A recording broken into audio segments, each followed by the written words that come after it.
અમદાવાદના નિકોલ વિસ્તારમાં દાસ્તાન સર્કલ પાસે આજથી 1.5 મહિના પહેલા ટ્રાફિક પોલીસ દ્વારા એક વેપારીને રોકી વેપારી પાસેથી 5 લાખ રૂપિયા પડાવી લેવામાં આવ્યા હતા. ટ્રાફિક પોલીસ દ્વારા વેપારીને રોકી ઓનલાઈન અને રોકડ મળી 5.88 લાખ પડાવવામાં આવ્યા હતા.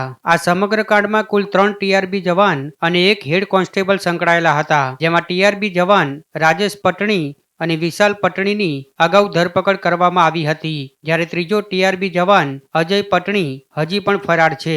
જે બાદ પૂછપરછ કરતા સામે આવ્યું હતું કે ઘટના સમયે હેડ કોન્સ્ટેબલ નાગજીભાઈ સ્થળ પર ફરજ બજાવતા હતા અને તેમની મંજૂરીથી આ ઘટના બની હતી. ત્યારે હવે police head constable Nagjibhai Shankarbhai ચૌધરીની ધરપકડ કરી કોર્ટમાં રજૂ કરવામાં આવ્યા હતા, જ્યાં પોલીસ હેડ કોન્સ્ટેબલના 2 દિવસના રિમાન્ડ મંજૂર કરવામાં આવ્યા છે. પોલીસ કર્મી નાગજીભાઈ શંકરભાઈ ચૌધરી લગભગ 10 વર્ષથી પોલીસ ખાતામાં ફરજ બજાવે છે, જે છેલ્લા 1.25 વર્ષથી આઈ ટ્રાફિક પોલીસ સ્ટેશન ખાતે ફરજ બજાવતા હતા. જો કે હાલ અલગ અલગ એકાઉન્ટમાંથી અમુક રકમ રિકવર પણ થઈ ચૂકી છે.